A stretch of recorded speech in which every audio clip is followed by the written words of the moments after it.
Well, praise the Lord. It certainly is great to be here. Great to be with you. I look forward to meeting and chatting with as many of you as possible over the next few hours. And what a delight to be back here at this most blessed place where all of those 10 things we just heard are so true. And it's been a while since I've been here, but over the years have had the occasion to make many visits, many television tapings with Jerry Conacher, and so many prayer events and speaking engagements. And I've been looking forward to seeing all of you and your families today. I look forward later to the talk that I will give to our youth. Well, I don't have to tell you that building a culture of life and fighting back the evils of the culture of death are the number one moral priority for the church in our day, the number one moral tragedy we have, the ongoing holocaust of human life in the form of abortion. And I've been asked to share some reflections today about how families are to defend life, how families can defend life, especially what we have to do in the current climate in our country, in our world. There are so many different things the church says, as you well know, about the role of the family in the church and in society. And everything that the church says about the role of the family pertains to the family's role in building a culture of life. I just want to highlight a few of these things and bring them into practical application, giving you tools, resources, ideas that you can carry out in your day-to-day family life. Let's start, first of all, with this simple assertion. The first thing that families have to do in the defense of life is to make sure that they're protecting their own members, that the family itself is a safety net against the intrusion of the culture of death right into that family. You know, when we think about families as a safety net, families defending first and foremost their own members, one of the first things that comes to my mind is on the other end of the life spectrum and the battle about euthanasia. And that is the case of Terri Schiavo, which all of us followed with such intensity and such prayer. As you know, as you may have heard me say in other talks, when I was in her room, most particularly that night before she died, I was there with her brother and her sister, praying all through the night. The most palpable, the most obvious thing that was going on there was that we felt the prayers, the love, the concern of everyone, yourselves included, who throughout the nation and around the world were focused in with spiritual energy and prayer, love, and concern for Terri at that very moment. And we told her that. You were there in that room. And we felt that spiritual power of the communion of saints. Now, as you may also know, just a few days ago, I celebrated the funeral liturgy for Terri's father. Robert Schindler Sr. Died just very recently, and we had the burial last week in the Philadelphia area. And he together with his wife, Mary, and their other two children, Bobby and Suzanne, are a stunning example of how the family is called to rally around its own members, first and foremost. They're a stunning example of a Catholic family living their faith day after day, not seeking the spotlight, not trying to get onto the stage of any kind of national controversy, but ending up being thrust there only because they were loving each other. Only because they were doing what all of us try to do each day, to be Christ to one another, to start by protecting and serving one another, And the whole battle over Terry's life lasted as long as it did and got so much attention as it did, primarily because they were faithful in carrying out that love and that protection. Of course, ultimately, Terry was killed. But the love of the family was not a failure. They remain an example to every family of what I'm talking about right here, that obligation number one, task number one. We form the safety net around our own family against the culture of death.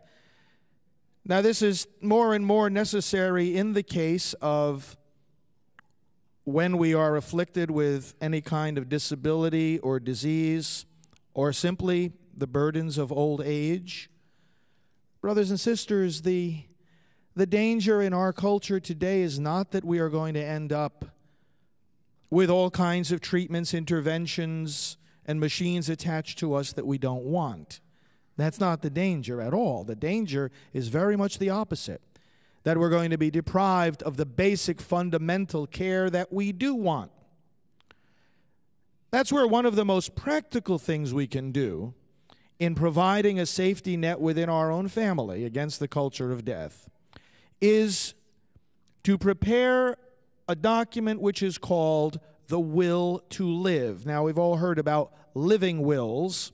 These are documents that many people sign in order to predetermine the kinds of treatments that they do or don't want. Well, one of the problematic things about these documents, and they come in all different sizes, shapes, and varieties, but one of the problematic things is simply this: you can't predict the future. I cannot say today what kind of treatment I do or I do not want tomorrow, next year, 5 or 10 years from now, simply because I don't know what treatments will be available and I don't know what medical needs I'll have. There's no way to predict either one of those things. So we can't possibly make a logical or moral treatment decision today for circumstances that we know nothing about. What can we do? What we can do, first of all, is make known our moral convictions that whatever circumstances arise in the future, in regard to our medical needs or in regard to the treatments that may be available, we want the decisions that are made to be consistent with our Catholic faith, and our moral convictions, and the laws of God. Now, there are ways to make that clear today. There are ways to make that clear right now. And the Will to Live document, which is actually a series of 50 documents that are drawn up for one of the 50 states according to the laws that are in effect in each of the 50 states right now, that's what the document begins by saying, that we want any medical decisions pertaining to us to be made according to our moral and religious convictions. That's number one. Number two, if in fact we are able to speak for ourselves when that need arises to make those medical decisions, well then we're going to want to consult at that point with not only the medical experts, but also with our spiritual advisor, with our priest, with somebody we trust, to evaluate what the best thing is to do. Because it always requires an evaluation of what exactly are the benefits or the risks of this particular procedure or medication or operation that may or may not help me in this situation. So we always want to consult and get the input. Doctor does not have the last word. Doctor does not have the last word. The doctor speaks with the authority of the medical profession. The clergy speak with the authority of the moral and spiritual dimension of this, and you speak with the authority of being the patient.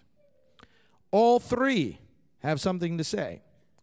We can make it clear ahead of time, furthermore, that if we can't speak for ourselves in the midst of those circumstances, we're going to designate somebody else who will speak for us. And it's perfectly legitimate, according to all our Catholic teachings, perfectly legitimate to designate someone like that ahead of time. We have to make sure it's somebody that we know well, and they know us well, and they know our thinking well about these very issues. And therefore, it requires some serious conversations with the individual that you might appoint. And when you're comfortable that you found that individual, you appoint them. And on this document called the Will to Live, that person's name is then indicated. I'm saying all this because, once again, the first thing families need to do in building a culture of life is to defend themselves against the culture of death. This is one way to do it against one of the attacks of the culture of death, because, again, and we can't tire of repeating it, in this culture, so many people fear that the problem is going to be that they are going to be burdened by all kinds of treatments they don't want. The danger is the opposite, that we'll be denied the most basic care that we do want. Brothers and sisters, the church does not say that we need to use every medication, operation, intervention to keep our physical life going as long as possible. That's not the teaching of the church. The church says we have to take every reasonable measure, and what is reasonable, again, depends on what the circumstances are. So it's really something that has to be evaluated in the midst of the situation that we find ourselves in. If a particular treatment is going to provide some benefit to us and does not have an unbearable burden as a result, then it's morally obligatory. Food, water, always morally obligatory. But is there such a thing as a worthless treatment? Is there such an occasion as a treatment that is either not going to provide any reasonable hope of benefit, or is just going to keep us in a precarious situation where obviously our physical life is coming to its end? Of course there's such things as worthless treatments, or that might provide a burden that is unreasonable. Suppose somebody had an ailment and the doctor said, well, there's really nothing we can do except to keep you comfortable with this. However, there is over in Europe a specialized treatment for this particular ailment. You would have to go there every 5 months, and it would be $50,000 each time to get this particular intervention. And if you do that, you can probably extend your life for several years. Now, would somebody be morally obliged to do that? No, they would not be morally obliged to do that, because for most people anyway, that would be a burden that would be unreasonable. Burdens can be unreasonable in other ways too, and a lot of times it may be very subjective as far as how much burden a person can bear. But the point is that this document can be extremely helpful, and we at Priests for Life make this document available, as does National Right to Life. You can certainly contact us, and we will send you whatever documents pertain to whatever states you need them for. And as I'll mention later, we have a table of literature over at the bookstore. I'll be going there after my talk, and you can get all our contact information if you're not in contact with us already, and can ask for that document. That's one thing. We just had, as I said, the funeral for Mr. Schindler, and the Schindler family has been, ever since Terry died. And if we're coming up in March on the 5th anniversary, we're going to have a lot of special observances of that around the country. March 31st of 2010 is the 5th anniversary of her death. So be watching for announcements about special things to be done on that day. But the family has been reaching out to other families. And this is the beautiful thing. They haven't been absorbed by despair. They haven't been absorbed by anger and bitterness. No, they have seen this as an opportunity for mission, for service. And isn't that the perfect Catholic way of responding to tragedy and suffering? They see it as an opportunity not to turn in on themselves and to get all collapsed in their grief, but rather to stand up in the power of the risen Christ, to go forth and to serve other families who may be facing and are facing the same kind of challenges that they did. And so the Terry Chivo Foundation is doing that, and they're creating this network of clergy and attorneys and medical people and just anyone interested in assisting, and they reach out to other families to give them guidance and advice.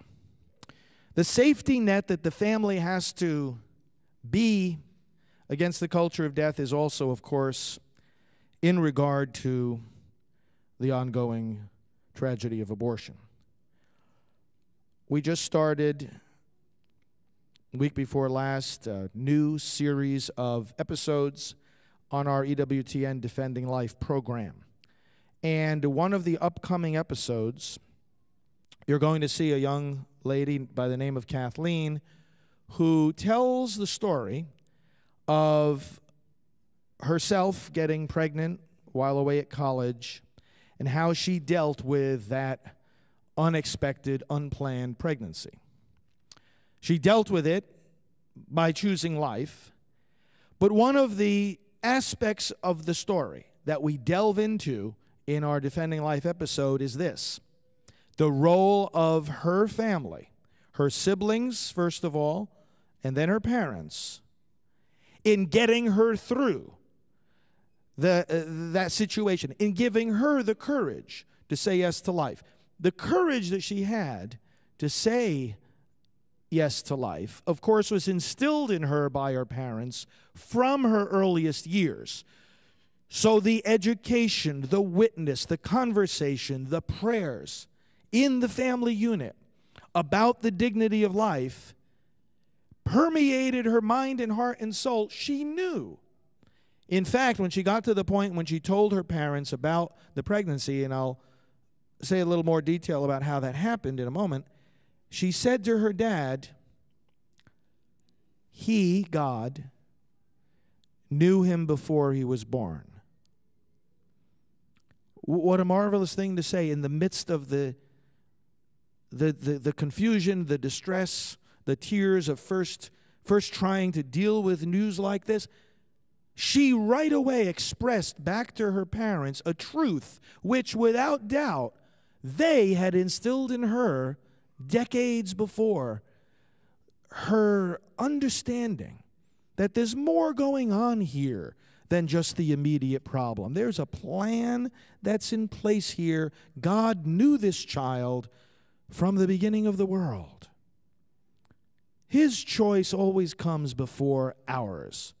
What an arrogance it is in the human heart that sometimes arises to think that our choice is more important than God's. And she had this awareness. Now, how did she come to tell her parents? When she first found out what had happened, she called her brother. And her brother drove from home out to the school where she was in residence and brought her back home. Supported her, made her realize right away she had a family which was going to be a safety net in this situation. Then she spoke to her sister. And when it came time to tell her parents that weekend, she just felt the greatest anxiety, and she said to her sister, how am I going to do this? I don't know how to say this to them. And her sister said, just think of this for a moment. Once you tell them a few minutes from now, you're never going to have to feel this way again. You tell them, and this whole world of support is going to open up to you and to your child. That's what happened. That's what she did. And her parents were so supportive as well. Here's where we find the challenge, brothers and sisters, because we try to pass along within the family to our children and grandchildren, nieces and nephews, the Catholic vision, which is God's vision of human sexuality. We attempt to pass along by word and example, and by opening up to our children the treasure chest of the church's teachings on the human body and life, we try to impart to them the vision that human sexuality has a context. It's life-giving, it's love-giving, its context is marriage, when two people come together in that physical union of intimacy, open to life. And this is beautiful because this is a reflection of God himself sharing his creative power with us. In trying to convey this truth, we're conveying the whole picture. The yes to chastity, to purity, is a yes to life at the same time. In practice, the challenge we face, that many families face, is this: that the two messages end up being in competition with one another. Namely, the call to sexual integrity, sexual purity, and the call to openness to life, and the absolute prohibition on ever taking life for whatever reason at all. The way that they're can be in tension with one another is that the no to the activity that can lead one of our children to become pregnant is conveyed so strongly that if it happens, they're afraid to approach us for the help that we're ready to give them to get through that pregnancy. And this is the sad thing. You know, somebody was telling me recently of what happened in their daughter's Catholic high school, where one of the students got pregnant and decided to bring that child to birth, and was told by the school she couldn't come up on stage to graduate. Couldn't be part of the ceremony. And one of her classmates had also become pregnant and had that child slaughtered by abortion, and she was up there on stage graduating. Now, something is wrong with this picture. Something is very wrong, because here we have a Catholic institution which, without saying so, is in effect encouraging abortion over childbirth. We have to be so wise here. It can happen in a Catholic institution, it can happen in a family. The family has to be the sanctuary of life. That's one of the very definitions that the church gives to the families. The sanctuary of life. It's a communion of love. It's a school of prayer. It's the domestic church. And the yes is said with equal force to sexual purity and to life. That somehow we have to convey the gospel of mercy and the gospel of life, one and the same gospel. The gospel that shows us that vision of what is right and what is wrong is the gospel of welcome and support when we have done wrong, without in any way condoning it. There's the delicate balance. There's the challenge. We're here for you when things go wrong. That's not the same thing as we're giving you permission to do what's wrong. Of course, we deal with this when we talk about confession of sins in general, right? People think that confession is always available, which of course it is. We can go as many times as we want, which of course we can. God will always forgive us if we repent, which of course he will. So that leads sometimes to an experience I had early on in hearing confessions as a priest. Somebody came to me and said, "Father, can I confess a sin before I commit it?" And of course I said, "No, you can't. Because if you know you're going to commit it and you intend to commit it, you're obviously not sorry for it. You can't confess if you're not sorry for it, because I can give you absolution only for what you're sorry for." Mercy is not permission. But neither is prohibition a denial of mercy. And in the family, we have to communicate both of those truths.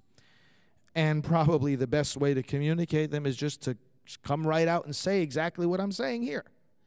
Let's have the conversations. Let's make it clear what we're saying. And not allow our children, grandchildren, nieces, or nephews to have the wrong impression. Brothers and sisters, this is point number one, the family as the safety net. Now, there's one other dynamic going on here, especially in our culture, where now we have our children growing up in a country where abortion has been legal throughout all nine months of pregnancy for almost 4 full decades. Now, did you ever ask the question, while we know what abortion does to the baby who's aborted, and we have to constantly look at that, look the evil in the face, constantly face up to it more and more and more, we know what abortion does to the baby who's aborted. But what does it do to the children who survive? What does it do to our children growing up in a culture of abortion? Does it have an impact on them? Does the fact that abortion is legal have an impact on the children who are born? And the answer is it has a tremendous impact. Imagine this. What is it like to a child to realize at a certain point in time that abortion means killing of the baby inside the mommy? I used to be a baby inside my mommy. When it was legal to kill me. I could have been, according to the law, I could have been aborted.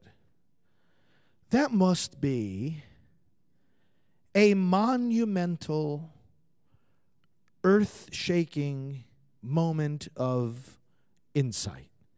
And I imagine most children come to that point where they connect those dots at a time when they're probably alone, probably nobody knows what their thoughts are at that moment, or their feelings. And they may not tell anybody for a very long time. But what impact does that have on them?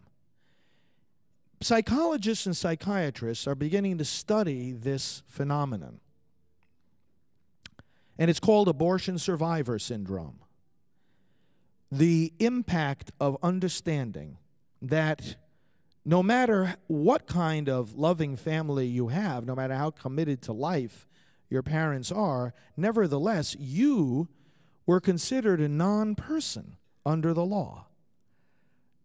You were born because you were wanted. You were born because a decision was made to grant you birth.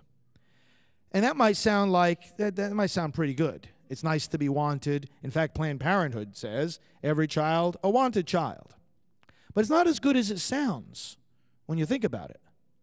Because if I'm alive because I was wanted, then does that mean if I was not wanted, I don't deserve to be alive? If I'm here because someone chose that I should be here, what happens to me if they don't choose? And what happens if they stop choosing tomorrow? If I'm alive because I was wanted, what if my parents stop wanting me? Then what happens to me? In other words, where's the foundation for my protection? What's the source of my value? Somebody else? Or is it a value that's in me already because it comes from God?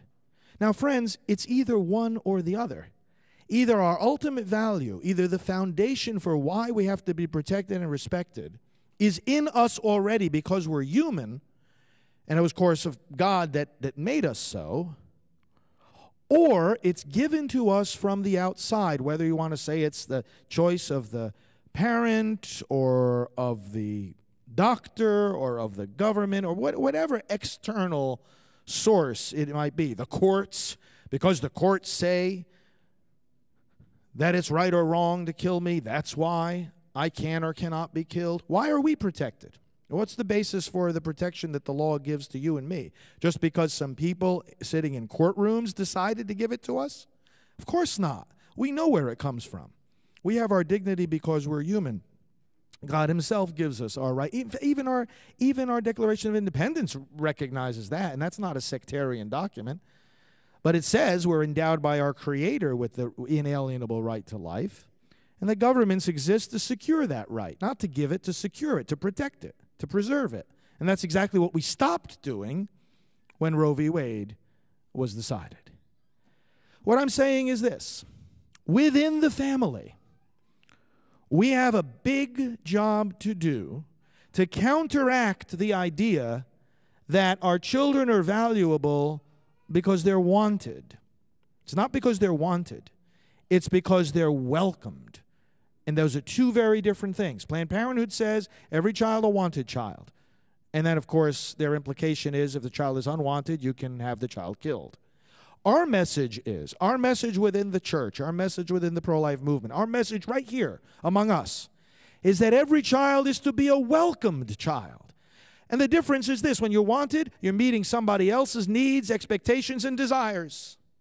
When you're welcomed, You have a place here whether anybody else recognizes it or not. You have a place here whether anybody else wants you or not. You have a place here whether anyone planned for you or foresaw you or feels ready for you. It doesn't matter. You have a place here. You are welcomed because you have a dignity inside of you that we didn't put there, we can't put it there, and we can't take it away. You're welcomed.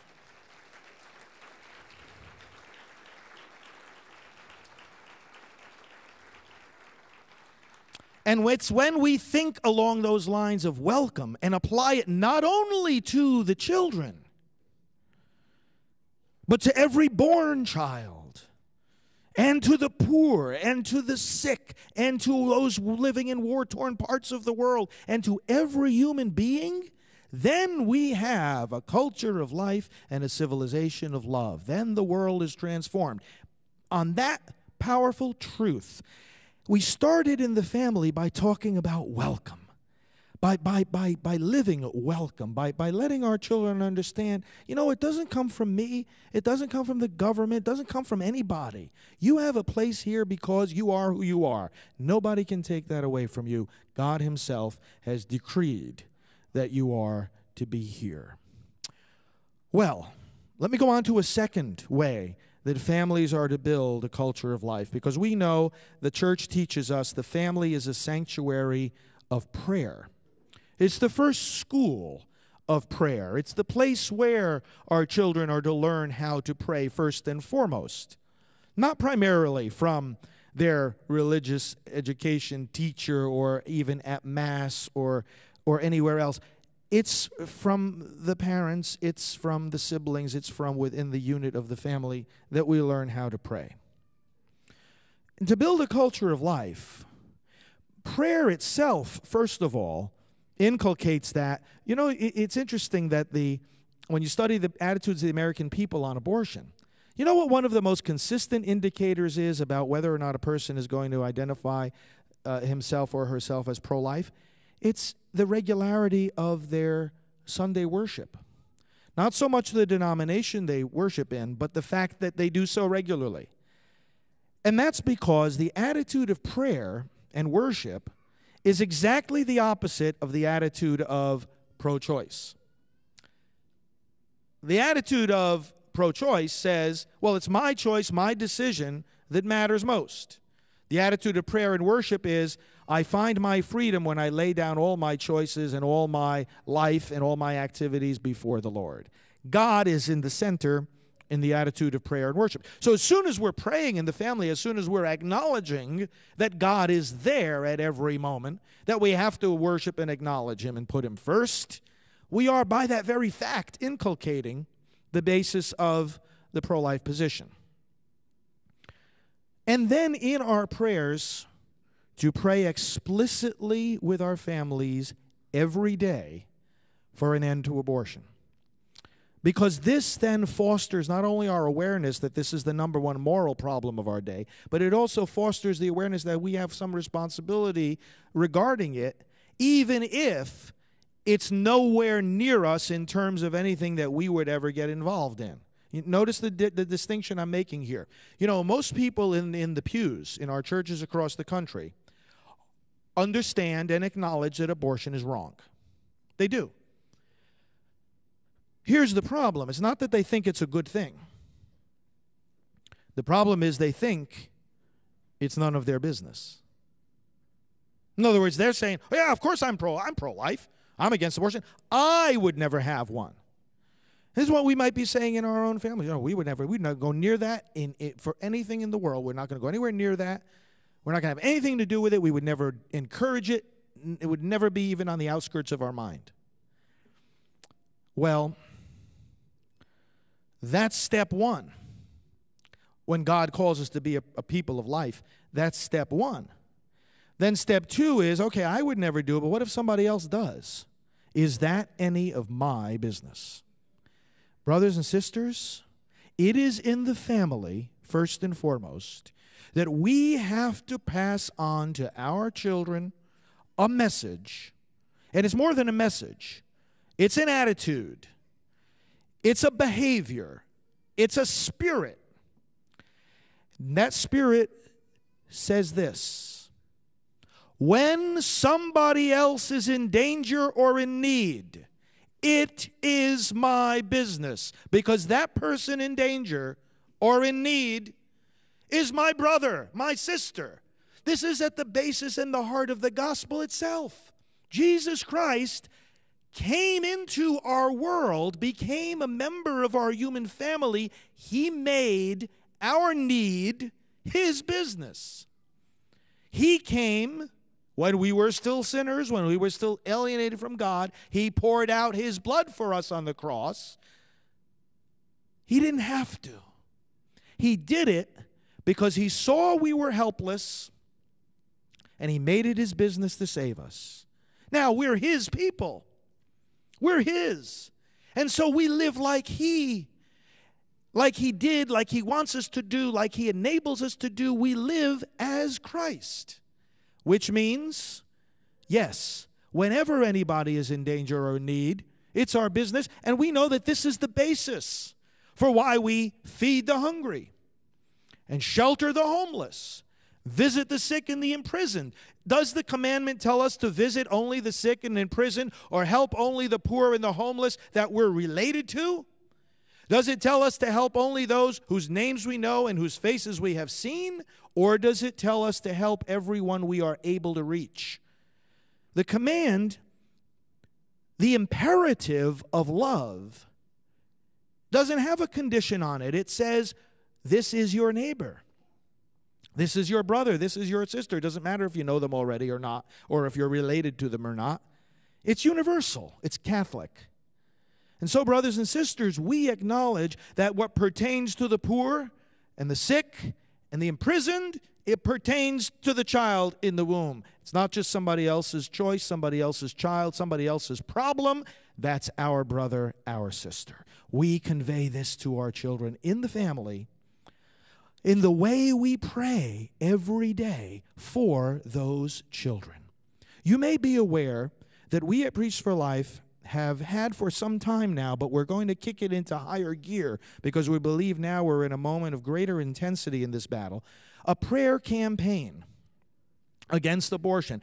And this I want to recommend to you as an individual and family practice, just like I recommend to pastors to make it a parish practice. We've written a simple daily prayer to end abortion, which doesn't simply say, Lord, please bring an end to this problem, but which says, Lord, I recognize that you're giving me a role in this problem, a way to solve it, and I commit myself to be active and vocal in every way I can in the pro-life effort. And that prayer can be found on a simple website that we have set up called prayercampaign.org. The prayercampaign.org website has that daily prayer to end abortion, which the family can say together. And again, if you can get people saying it every day, then you've got them thinking about the issue every day. And if we're thinking about it every day, number one, we know it's important, and number two, it's going to lead us to be doing some constructive things about the problem. I know pastors who have it said every day in their parish after Mass, and it's wonderful. And it says right in the prayer, not only that this is the biggest problem we have in society, but it also expresses the confidence that we need to have. The confidence in the resurrection of Christ that the victory over death has been won. A lot of people say to me, Father Frank, you're talking about abortion every single day. Doesn't get you depressed? I say, well, it would, except that I'm proclaiming the victory of life. And so are we all. And this is what we're saying to our families and within the family. As we pray with that joy of spirit. We pray knowing that he is risen, Christ among us.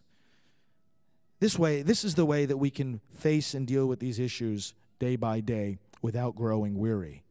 So the daily prayer campaign, here's the other thing about this website, prayercampaign.org, we also have prayers that correspond to different times of the season, of the liturgical year, the seasons, the feasts, and novenas for special feast days. So, for example, we just had the feast of Blessed Mother Teresa, right, September 5th. We had a novena leading up to that feast. And the prayer was specifically a pro-life prayer and honoring Mother Teresa, especially for her own commitment to the unborn.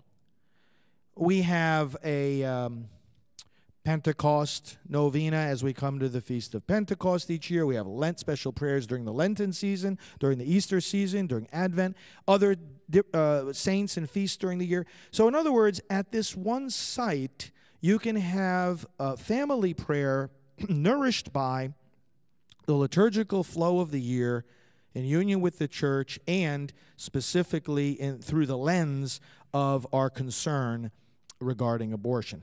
Right now, because of our nation's battle over health care reform, the prayer that we have on this prayer website is a prayer for our nation's health care reform, that God will guide this process, fill our elected officials as well as our citizens with wisdom, courage, to think this through, to debate it, to decide the right thing, and also that the reform of health care will be accompanied by the reform of our minds and hearts in the light of the gospel of life. That's the only way it'll be done the right way.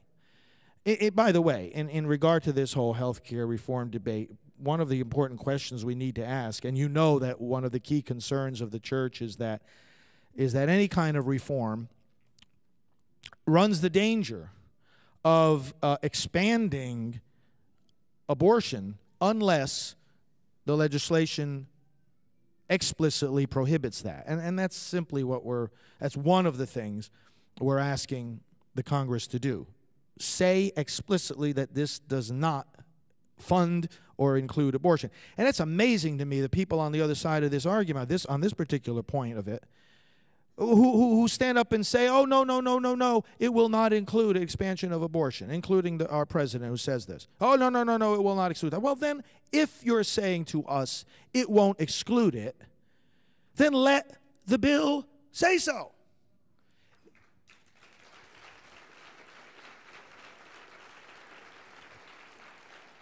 I mean, that's really not an unreasonable request. If you're saying it's already the case, well, then say that it did. Let the legislation say so, and you put an end to the debate. The fact that they're not willing to do that indicates that our concern has a real basis. But also in regard to this, people who think that abortion should be a part of health care, ask them this question: what disease does abortion cure? You ever ask anybody that question? I mean, how is anything an aspect of health care if it's not improving your health? It's either treating a disease or it's providing some medical benefit. Do you know that it's true to say that there is no proven medical benefit to the abortion procedure? I mean, can you imagine a pharmaceutical company coming up with some new drug? And, nowadays, doctors must go crazy. I'm sure we have some doctors in the audience here today. I can't imagine what it must be like that your patients come into you nowadays and they say, hey, I saw this commercial for this particular drug, it sounds pretty good to me. You're the ones that's supposed to be figuring out what kind of medication they need. And instead now we go into our doctors and, we saw this commercial about that drug and this drug. And, they have these long, complicated names that you can hardly pronounce. And now that we're going, okay, if these companies want to sell their drugs, fine. But, I'm not going to decide I want a certain drug. I don't know about you, but I'm going to let the doctor decide that. But the point is this. Suppose a company creates this kind of medicine, and they say, we're providing you with this medicine, but it really doesn't have any proven medical benefits. Isn't the first thing you ask about any kind of medication, intervention, surgery, anything at all, isn't the first question you ask, what's the benefit to this medically? Oh, abortion doesn't have any. Unless you want to say that pregnancy itself is a disease. And that's exactly what the mindset of the abortionists are and of the abortion industry. Their mindset is pregnancy itself is a disease, and that, of course, is something that none of us can subscribe to. Well, the prayer within the family.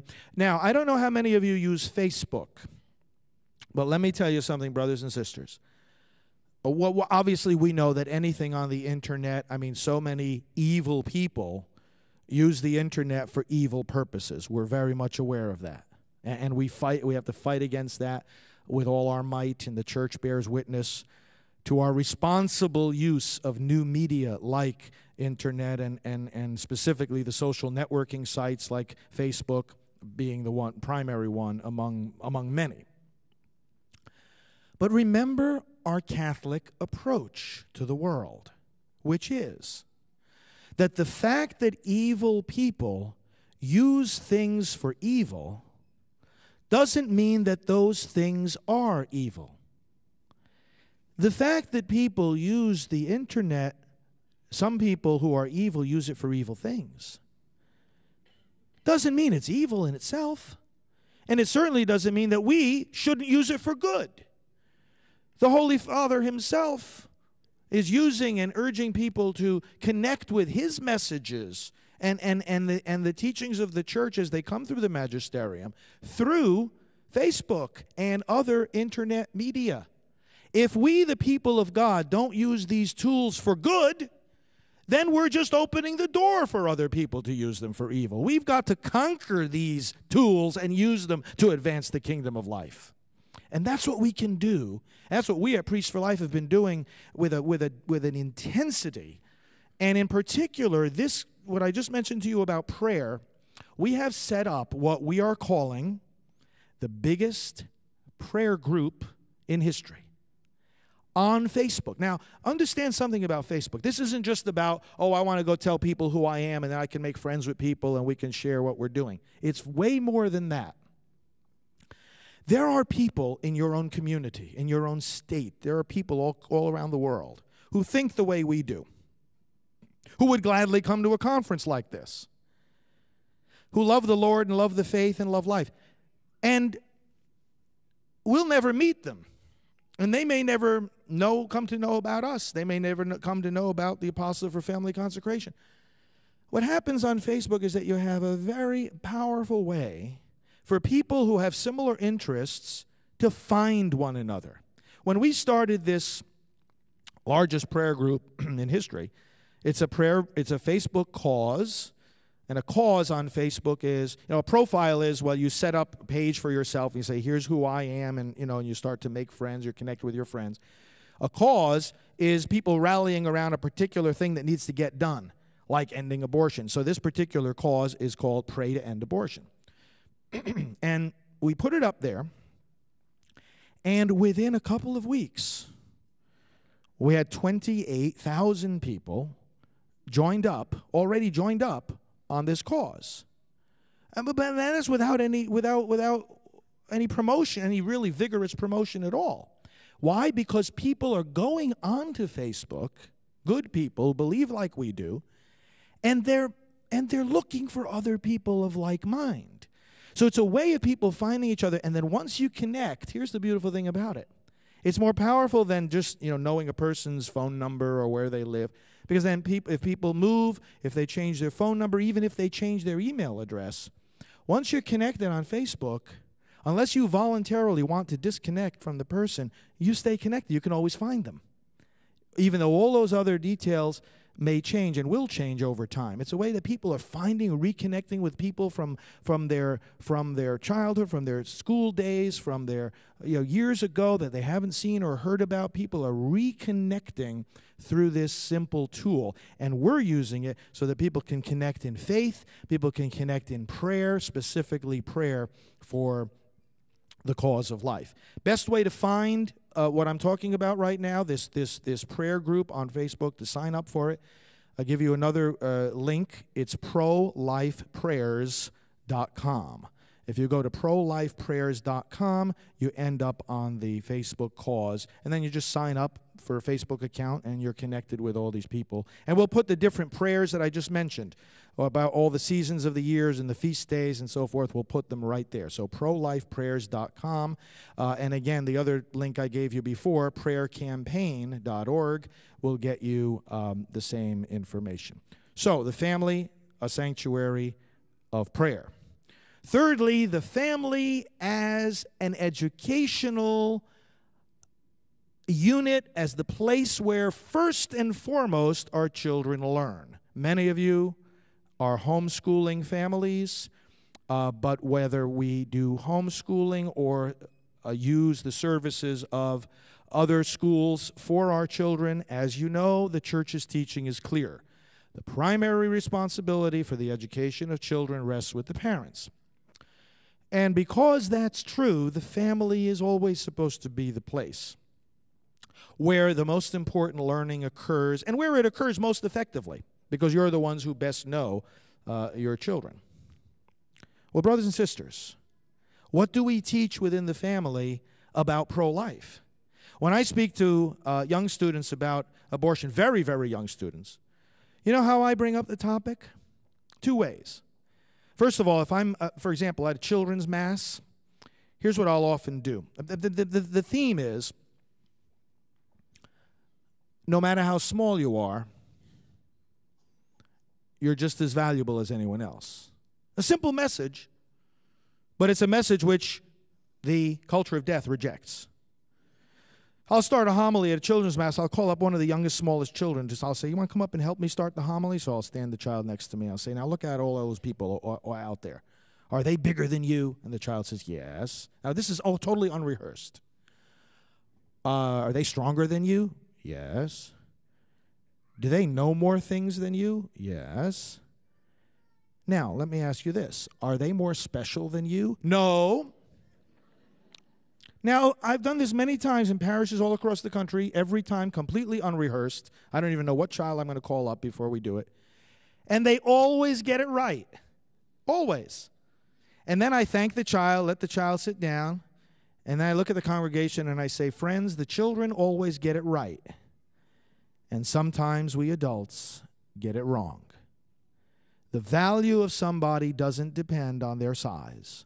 Their specialness doesn't depend on their age. And it doesn't depend on how dependent they are on us. It depends only on one thing. And it's the point we were making before. God has created these children, and He has given them their dignity. That's why we welcome them. Now, the idea that our specialness doesn't depend on our size is a critical idea to convey for a culture of life before we even talk about abortion explicitly. The other thing we convey is simply this. I'm talking now of very, very young children. Some mommies and daddies are afraid to be mommies and daddies. And we have to pray for them and encourage them. And this is something, too, that we can pass along so powerfully within the family. Finally, as you know from the things that the pro-life movement is saying every day, one of the key things we need to do to stop abortion is to be able to have right at our fingertips the resources to send somebody to for alternatives to abortion. And the phone number, and when I speak to high school students, I say to them, I'm going to give you a number to memorize because you will, not you might, but you will need to use this number to save someone's life. And it's the hotline number for pregnancy centers throughout the country. It can be called any time of the day or night, and the caller will be referred to all kinds of assistance closest to where they live for counseling, medical and financial help, legal advice, ability to make an adoption plan or to raise the child, job and education opportunities, etc. And it's 1-800-395-HELP. It's called the option line. It connects with thousands of pregnancy centers. I just spoke at the national gathering of many of these pregnancy centers the other day. 1-800-395-HELP. Have that number memorized within your family. I tell the high school students, I want you to memorize this number so well that you dream about it when you go to sleep. 1-800-395-HELP. Because you will use this number to save the life of a child, of one of your friends and one of your classmates one of these days. It will happen. You're either going to know where to send her right away or you're not. And just like in a medical emergency, every moment counts when that situation comes upon us. And finally, the involvement, the active involvement of the family in the various things that the pro-life movement does is another key way for families to build a culture of life, to participate as families. For example, in going to pray at the abortion mills. You know, Martin Luther King Jr. and his niece works on our staff, Dr. Alveda King. She works full-time with Priests for Life. She says the civil rights movement of today is the pro-life movement. Her uncle was criticized for bringing children on the civil rights marches. And they told him, this is going to traumatize these children. It's going to harm these children. And you know what he said? These children have already been harmed by segregation.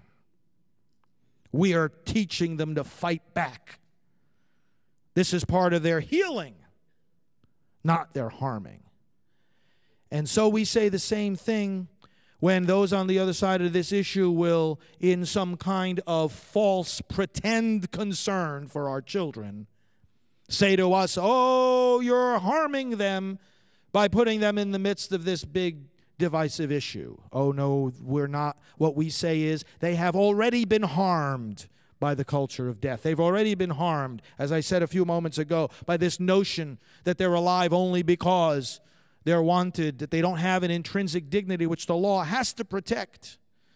We're teaching them to fight back against that falsehood and against that evil. One of the best things we can teach them to do is to stand up against the killing of their youngest brothers and sisters in the human family. Bring them out to the prayer vigils. Bring them to the killing centers. Teach them to stand against this evil. You have no reason to be afraid that they're going to be traumatized. Friends, let me even tell you this, because I know this is a concern for many of you.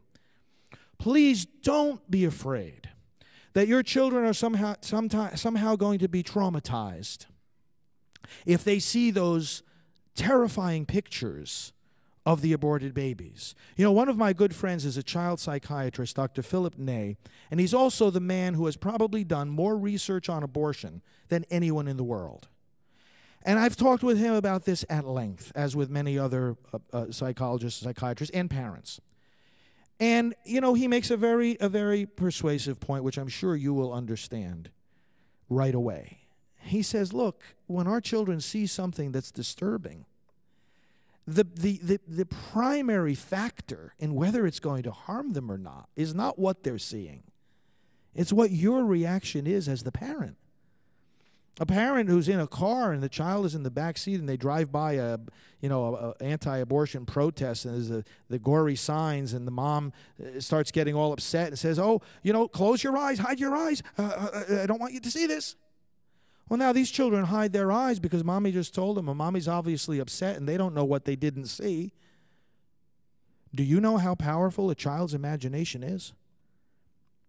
They see you upset because you didn't want them to see something, and now they're left to the mercy of their imagination about what it is that they didn't see. And furthermore, they don't want to ask you because it got you upset. They don't want to get you upset again. They don't want to get you mad at them. So they're left with a question mark and with whatever horrifying image their imagination is going to substitute for the reality. It's the response of your loving concern, of your reassurance that they're safe, that is going to help them. And we have, throughout the country, children themselves holding up some of these signs, speaking up for the people who do bad things to these babies. Friends, don't be afraid. Inculcate in your families that spirit of activism, and inculcate in your families the sense of civic responsibility as well. We know what our church teaches about this.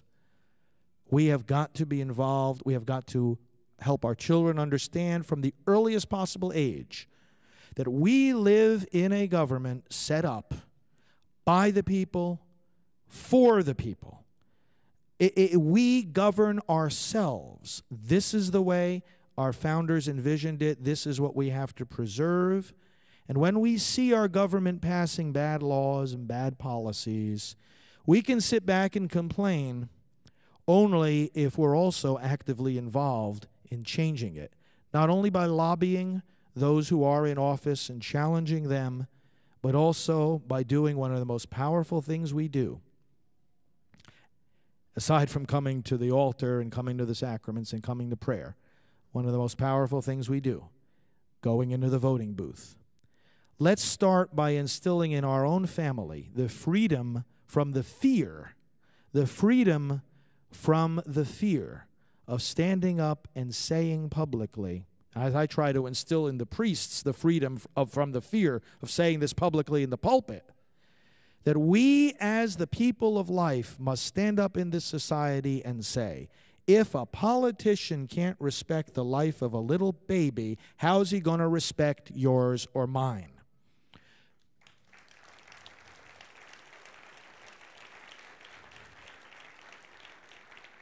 A public servant who can't tell the difference between serving the public and killing the public doesn't belong in public office.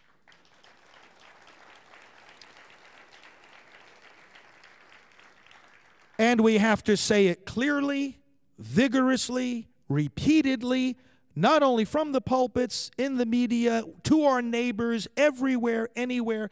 We've got to raise up a generation who understands well what it means to be a citizen of the kingdom of heaven, and who understands just as well that being a citizen of the kingdom of heaven does not for 1 minute relieve us of our responsibility to be active citizens on earth, but rather impels us to be active citizens of our country, informed voters, and voters who are going to advance the kingdom of life in every election. Brothers and sisters, all of these and so much more are points that I commend to you with great confidence, knowing your commitment to carry them out. Please know of our commitment to work with you as Priests for Life. We are not just for priests, we're for you. Together, we will win this battle for life, for the unborn, for all the vulnerable. Let's work together. Let's pray together. Let's hasten the day of victory. God bless you.